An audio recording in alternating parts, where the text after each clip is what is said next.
दोस्तों आज हम यहाँ पर कक्षा 10वीं के गणित के अध्याय 6 के वस्तुनिष्ठ प्रश्नों के बारे में चर्चा करेंगे।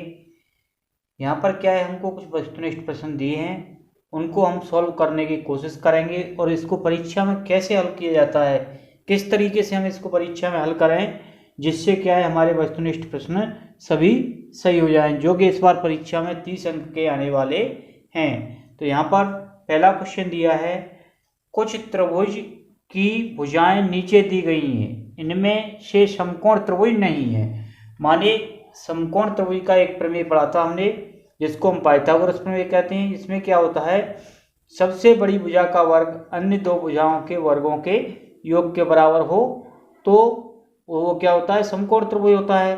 तो यहाँ पर सबसे बड़ी भुजा क्या है, ए ऑप्शन में क्या दिया है 25, तो 25 का वर्ग कर लेंगे, कितना होता है 625। माने 25 का वर्ग का मतलब होता है 25 का गुणा 25 में, 25 वर्ग का मतलब क्या होता है 25 गुणे 25, तो कितना आया था 625। उसी प्रकार अगली की भुजा क्या है 24, तो 24 का वर्ग कितना होता है 24 गुणे 24 करने पर आता है 576।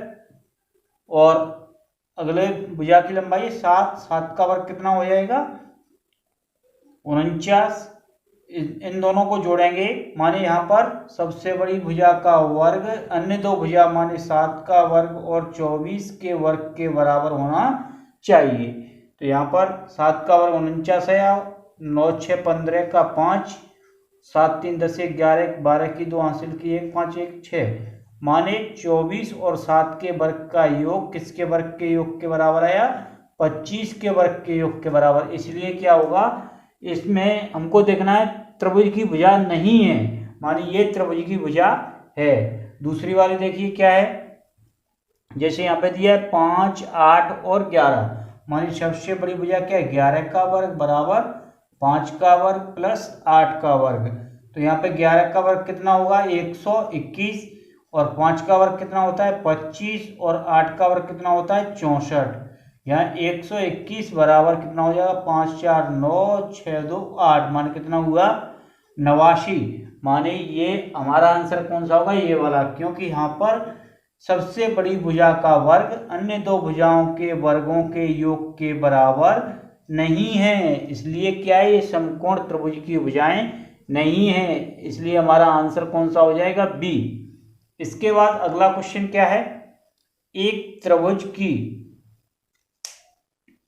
एक भुजा के समांतर खींची गई रेखा अन्य दो भुजाओं को जिन दो बिंदुओं पर प्रतिच्छेद करती हैं वे बिंदु भुजाओं को समान अनुपात में विभाजित करते हैं। यह कथन किसका है, यह कथन है थेल्स प्रमेय का। जो हमारा थेल्स प्रमेय है उसमें कहा गया है कि एक त्रिभुज की एक भुजा के समांतर खींची गई रेखा अन्य दो भुजाओं को जिन दो बिंदुओं पर प्रतिच्छेद करती है वे बिंदु भुजाओं को समान अनुपात में विभाजित करते हैं। ये कथन किसका है, थेल्स प्रमेय का है। और बाकी थेल्स प्रमेय का विलोम पाइथागोरस प्रमेय, पाइथागोरस प्रमेय का विलोम और बाकी कथन भी है यहाँ पर।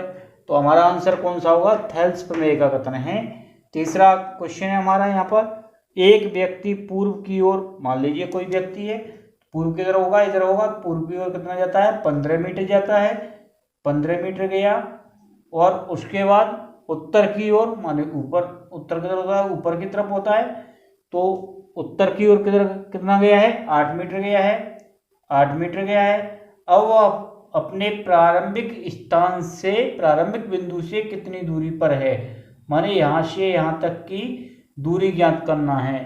तो इसमें क्या है, पाइथागोरस प्रमेय लग रहा है समकोण त्रिभुज में। तो सबसे बड़ी भुजा का वर्ग, जिसको अपन क्या बोलते हैं कर्ण का वर्ग, बराबर लंब किया यहाँ पे 8 का वर्ग प्लस 15 का वर्ग। और यहाँ पे 8 का वर्ग कितना होता है 64 और 15 का वर्ग कितना होता है 225। और यहाँ से कर्ण का मान निकालना है हमको, तो क्या हो जाएगा, इधर से वर्ग हटाएंगे तो इधर क्या लग जाएगा रूट लग जाएगा। 225 में 64 जोड़ेंगे, माने 5 4 9 6 2 8 और 2, माने कितना होता है 289। 289 का वर्गमूल करेंगे तो कितना आएगा 17, माने हमारा आंसर कौन सा हो जाएगा बी, 17 मीटर, माने वह अपने प्रारंभिक बिंदु से कितनी दूरी पर है, 17 मीटर की दूरी पर है। अगला क्वेश्चन है हमारा, समरूपता के लिए आवश्यक प्रतिबंध हैं।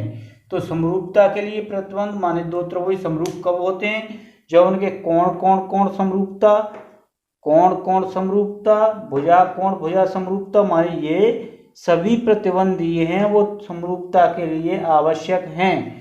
इसलिए हमारा आंसर कौन सा हो जाएगा, इसमें से डी हो जाएगा। क्या हो जाएगा, आंसर डी।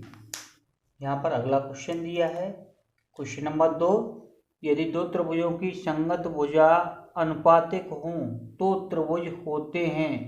तो यहाँ इसका आंसर होगा समरूप। कैसे होगा, जैसे कोई दो त्रिभुज दिए हैं, इसको नाम देंगे हम ए बी सी, और दूसरा कोई त्रिभुज है जिसको नाम दिया हमने पी क्यू आर। अगर इनकी संगत भुजाएं, माने ये ए बी भुजा, इसके संगत भुजाएं कैसी हों, अनुपातिक हों, माने संगत भुजाओं के अनुपात कैसे हों, बराबर हों। जैसे ए बी बटे पी क्यू बराबर बी सी बटे क्यू आर बराबर ए सी बटे पी आर। यदि इनकी संगत भुजाओं के अनुपात कैसे हों, बराबर हों, तो वे त्रिभुज कैसे होते हैं, समरूप होते हैं। कैसे होते हैं, समरूप। अगला है, त्रिभुज सदैव समरूप होते हैं। समबाहु त्रिभुज, माने समबाहु माने इसकी अगर सभी भुजाओं की लंबाई कैसी हो, बराबर हो, जैसे 2 2 2, और इसकी भी सभी भुजाओं की लंबाई कैसी हो, बराबर, जैसे इसकी 3 3 3 सेंटीमीटर में या मीटर में जो भी है। तो अगर इन ऐसे त्रिभुज जिनकी सभी भुजाओं की लंबाई कैसी हो, समान हो, तो वे त्रिभुज कैसे होते हैं, समरूप होते हैं। तो इसका आंसर हो जाएगा समबाहु त्रिभुज सदैव समरूप होते हैं। सभी वर्ग होते हैं, सभी वर्ग हमेशा कैसे होते हैं, समरूप होते हैं। कैसे होते हैं, सभी वर्ग समरूप होते हैं। अगला है, दो समरूप त्रिभुजों के क्षेत्रफलों का अनुपात किन्हीं दो संगत भुजाओं के अनुपात के बराबर होता है। तो दो जो समरूप त्रिभुज होते हैं उनके क्षेत्रफलों का अनुपात उनकी संगत भुजाओं के वर्गों के अनुपात के बराबर होता है। किसके, वर्गों के अनुपात के बराबर होता है। क्वेश्चन नंबर 3 का पहला है, समकोण त्रिभुज प्रमेय का क्या नाम है। जो समकोण त्रिभुज प्रमेय है, जैसे अपन इसको बोलते हैं कर्ण का वर्ग बराबर लंब का वर्ग प्लस आधार का वर्ग, ये समकोण त्रिभुज प्रमेय है। उस किस नाम से जाना जाता है, उसको जानते हैं अपन पाइथागोरस प्रमेय के नाम से। किसके नाम से जानते हैं, पाइथागोरस प्रमेय के नाम से। किसी त्रिभुज ए बी सी में ए डी लंब है बी सी, तो ए सी स्क्वायर बराबर A B square plus B C square plus 2bc into B D. जो प्रमेय है, तो इस प्रमेय को बोलते हैं अपन अधिक कोण प्रमेय।